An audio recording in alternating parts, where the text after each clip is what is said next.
Hello students, welcome to computer class.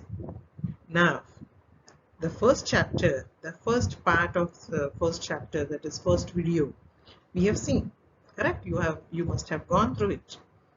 Now, we will see the second part, computer and its components.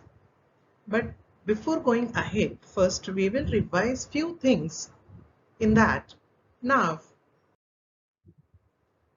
in this video, we are going to learn output devices, storage devices, and processing devices.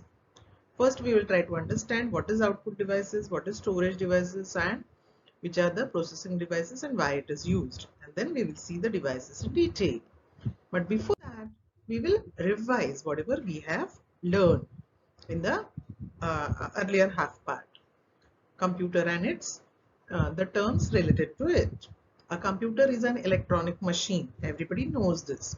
The terms related to computer are data, instructions, information, software, hardware, storage, network, internet, and so many things. Okay, so what is data that we have seen? Data means the raw information that computer takes through input devices, and with the help of hardware and the software, it processes that data and the information gets created, and this information it gives to the output devices, and then we can use the information, and we can as well as we can use and as well as we can store the information. And for doing certain things we require internet, that is network, means a connection of all computers. All this we have learned. Now, why we are using computers in each and every phase of life? Because of its unique features, and because of these features only it is giving us more uses of it. Speed, accuracy, reliability, versatility, huge storage capacity, and multitasking. Because of all these features, computer become the integral part of our day-to-day life. Because of increase in speed, we can get the quick result. Accuracy means we are getting the accurate results. Reliability, this accuracy and reliability are interconnected. When we are getting the accurate result from the computer, we are relying on the computer for giving the proper and accurate results. Then versatility means it can do any work, and the tedious works also it does very fast and accurately. It is having very huge storage capacity, so we can keep the data in it. Then multitasking, at the same time it can work uh, uh, many things it can do, that is called multitasking. Now, how the computer works? Computer does four main jobs, that is inputs data, processes it, displays the output as information, and finally stores it. Okay, so it takes the data, it processes it, the data becomes the information, it stores that is the output, and it stores that information. All this working we have seen. Now, after that we have seen what are the input devices. Keyboard. Keyboard means it's a small plate on which different keys are there. On those keys alphabets are written, and you can give information in English language through this keyboard to the computer as a input. We have seen different types of keyboards, that is virtual keyboard is there, then wireless keyboard is there, and the normal compact keyboard also, and the normal keyboard also. Same thing, mouse is also an input device. Here, whenever we are using mouse, a arrow comes on the screen and we can select the things. In mouse also there are different types, like wireless mouse is there, air mouse is there, then optical mouse is there. Okay, different types of mouse we can use it. Now, after that comes touchpad. Touchpad means in the laptops, instead of the mouse, all the functions are done through this touchpad. We have to touch with our finger, and all the functions of mouse it can do. Joystick. Joystick is a pointing device which is used to control the actions in a computer game. After that comes the graphic tablet. It's also called a digitizer. Is an input device which has a special pen, that is stylus, to write on it. It is used to draw images on the computer as well as to give instructions to the computer. Touch screen. Touch screen, all of you know. By touching, we can select. Instead of the mouse pointer, we can touch with our fingers also, and we can select the option. The best example of touch screen, you can see your mobiles or computers and the ATM machines where the screen is a touch screen. Then motion input. Motion input is an again input device with the air gestures of a human being. The computer changes its controls. Now digital camera, we can capture the images in the digital camera and we can store these images on the computer. Then comes barcode reader. This you must have seen in different shops. On the items barcodes are given and that can be read through this barcode reader. Now then comes the scanner. Scanner, again it is captures the image or the photo or the text matter, material from the paper into the computer. Then comes the magnetic ink character recognition reader, MICR reader, where it reads the information which is there on the checks, which is written in magnetic ink. Okay, all these input devices we have seen. Now we will see some output devices. Now first thing, what is output device? Output device means which gives the output, okay, which gives the result on the computer. Those are called output devices. An output device is an hardware component that can convey information to a user. The different output devices are monitor, printers, and speakers and data projectors and smart boards. Now first it is given monitor. Monitor, all of you know, it is called visual display unit also. On the screen, it is called screen also. On this, information on monitor exists electronically and is displayed for a temporary period of time. For this reason, information on the monitor is always referred as a soft copy. Monitor is also known as screen display or video display unit, that is VDU. Then comes the printer. Here we are going to learn three different types of printers. Printer is an output device that gives you the output on the physical medium such as on paper, called printouts. This is called hard copy. The information we get as a printout on paper is called hard copy. Printers can be classified into two categories, that is impact printers and non-impact printers. Printers that have direct contact between printer head and the paper is called impact printers, whereas the printers that do not have direct contact between printer head and the paper are known as non-impact printers. Now first is laser printer. This is the modern printer in which the printer head does not contact with the paper, so it is a non-impact printer. It gives the best quality output. Here printers, laser printers that uses laser technology to print text or images on the output, on the paper, output device, that is on the paper. And it is very expensive, but the quality of the printout is very nice. A1 quality you will get. The speed of this printer is given in ppm, that is pages per minute. Then comes the inkjet printer. Inkjet printer, this is also a non-impact printer that output text and images by spraying ink on the paper. Inkjet printers produce the text and graphics in both black and white as well as color. It is less expensive than laser printers. The speed of this printer is given in LPM, that is lines per minute. Now then comes the dot matrix printers.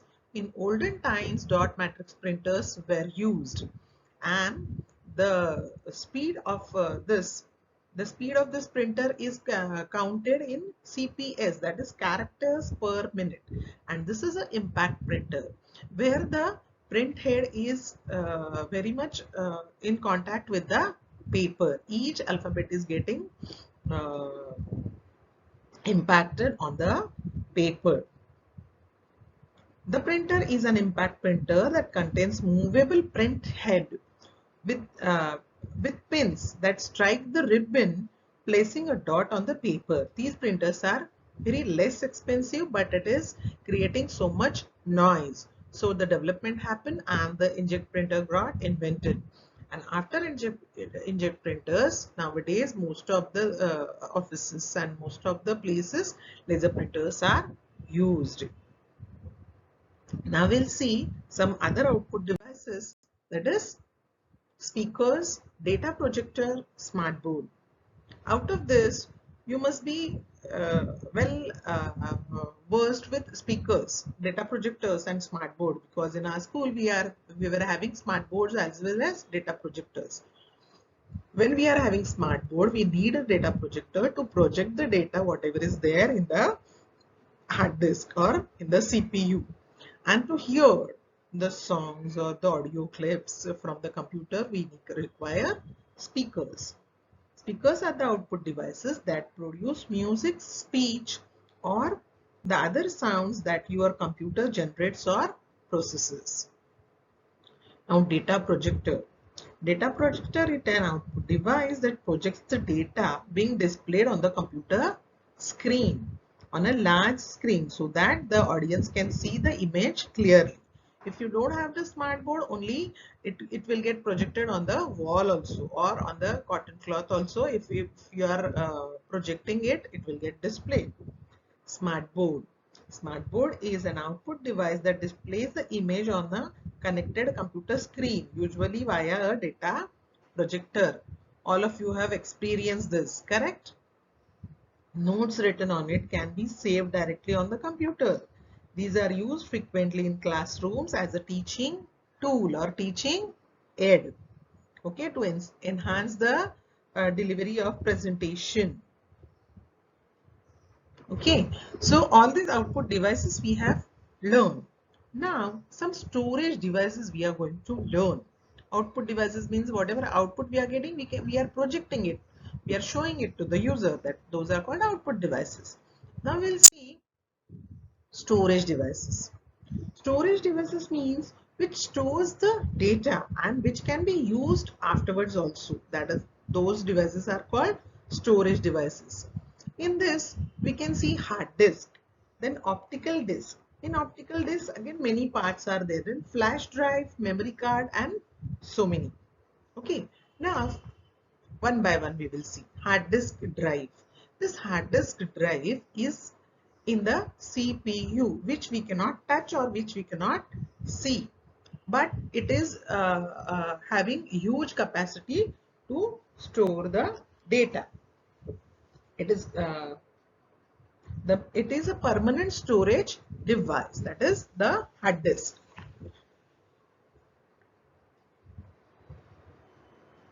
It is disk pack that consists of many inflexible means which is not moving, inflexible circular platters that use magnetic particles to store data, instructions, and information. Most current hard drives have storage capacities from 500 gigabytes to 8 terabytes and even more. Okay, so it is having huge capacity, but it is inside the CPU, which you cannot touch or which you cannot see. Now comes the optical disk. An optical disk is a type of storage media that consists of a flat, round, portable disk made up of metal, plastic, and lacquer that is written and read by a laser. Some of the optical disk formats are read only and some are rewritable, that is read and write also. Now in this comes compact disk, recordable CD, rewritable CD, and Blu-ray disc. Okay, now compact disk, that is CD. is a flat, round, portable metal storage medium that is usually 4.75 inches in diameter and less than 1/20th of an inch thick. Two basic types of compact discs designed for use with computers, that is CD-ROM and DVD-ROM. The capacity of DVD-ROM is much larger than the CD-ROM. CD-ROM, which is uh, abbreviation of compact disc read-only memory, means from that you can read only, means you cannot write on the CD. Okay, but whereas DVD-ROM is known as digital versatile disk read-only memory or digital video disk read-only memory, is very smaller to CD-ROM. It's very similar to CD-ROM, but it can store much more data. A DVD can hold 4 gigabytes to 7.5 gigabytes of data. DVD-ROM drive is used to read the data from DVD-ROM. It should have a drive, means where we can place the DVD or CD and the computer can read. The software also is required to read the data from CD or DVD, but DVD is comparatively having more capacity to store the data. Now, re-recordable CD. Recordable means you can write on that. CDR or DVD-R are multi-session compact discs on which you can record your own items such as text, graphics, videos, audios with a or only audios. With a CD or DVD, you can write on one part of the disc at a time. Okay. You can write on each part only one time and you cannot erase the information which is written on it. Okay, that is recordable CD. Okay, not reusable, only recordable CD. Means once only you can write on it. Every now and then you cannot erase and rewrite. That is rewritable CD, where you can erase the information and you can record the new information on it. That is rewritable CD. Now then comes the Blu-ray disc. It is the new DVD format which has a higher capacity and better quality than standard DVDs. It is a latest version, you call more advanced version of DVDs. A Blu-ray disc ROM has a storage capacity of 100 gigabytes.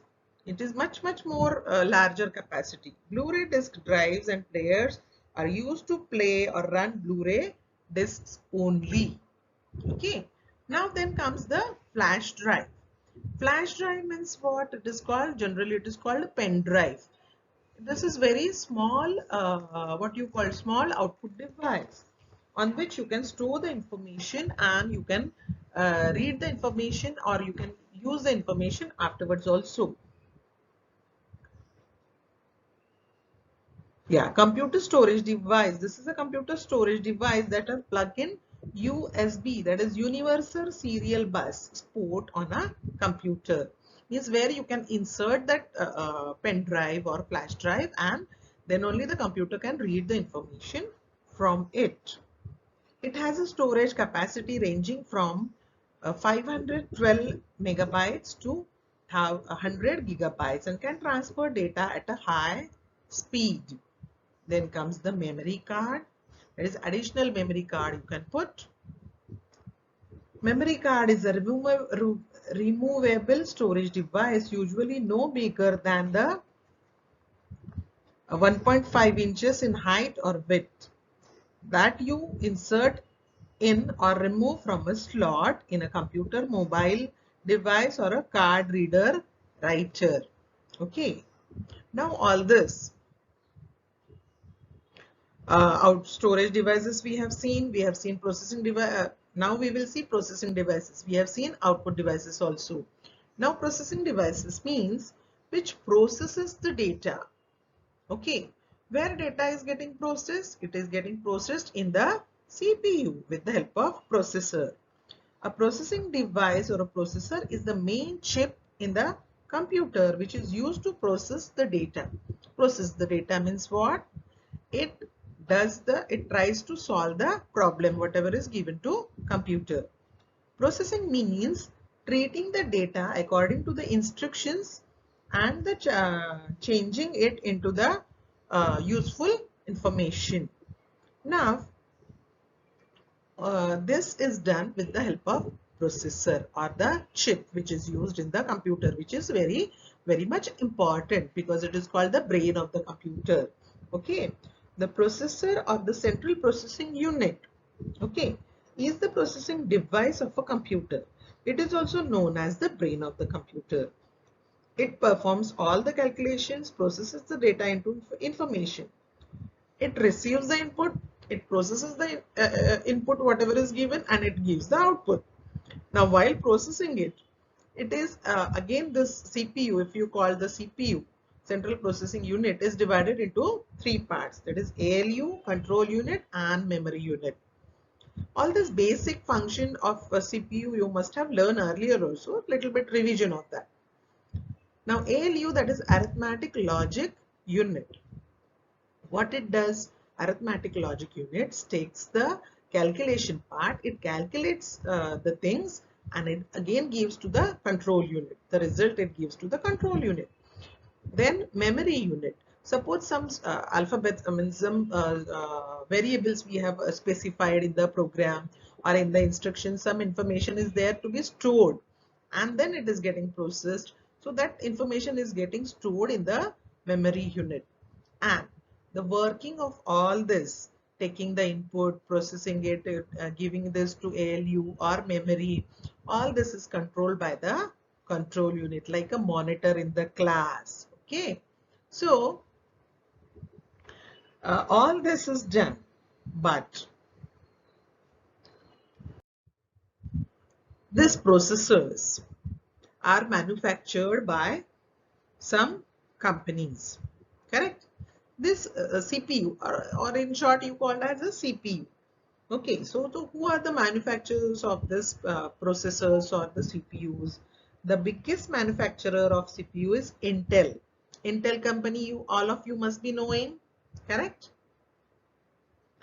Which makes the Pentium and Celeron processors. The other CPU maker is AMD, which manufactures the Sempron and Athlon chips, the chips which are used. Macintosh computers used to come with PowerPC chips made by Motorola. These companies, they are producing different chips with different capacities. Now multi-core processor. Most processors, see the pictures are, the images of these processors are given at the company which are making those processors. Okay, we are not going to deep in this, but try to understand this. Okay. Most processor chips manufacturers now offer multi-core processors. A processor core contains the circuitry necessary to execute instructions. Day by day, the computer speed and accuracy is increasing, and it is using the input as a natural language. So accordingly, the chips are getting modified. The operating system views each processor core as a separate processor. A dual core processor is a chip that contains two separate processor cores. A quad core processor is a chip with four separate processor cores. Now, with this means the development is happening and it is becoming more and more compact, and it is becoming more and more reliable, and it is giving the accurate results. So there is a development in the processors also. Now in short, we have learned the working of a computer, how it takes the input, which are the input devices through which it takes the input, and how it processes the data, and which are the processing devices, that also we have learned, and then how it gives the output on the output devices, and how to store our information which is processed, which we got the outputs. All that we have learned in this chapter. Now, whenever you will go through this video, you have to summarize these things. Computer is an electronic device that accepts data, processes it, produces the result, and stores it for the future use. Input devices are used to enter data and instructions into a computer. Output devices are used to convey information to a user. Storage devices are used to store data for the future use. Processing means treating the data according to the instructions and changing it in the form of information. And while doing all this, which devices are getting used, that also we have seen, like input devices, output devices, storage devices, and the processing devices. So all of you have to learn this properly, and whenever you will get the notes for this question answers, try to complete in the book. And in case if you doesn't have book, then write down somewhere on the foolscape paper or on the assignment sheets or in the notebook. So whenever you'll get the book, you can complete the book with the question answers. And if you'll get along with the question answers, if you'll get the worksheet, try to solve the worksheet also. Okay, then with this we have come to an end of the first chapter. So study well, take care, goodbye, thank you.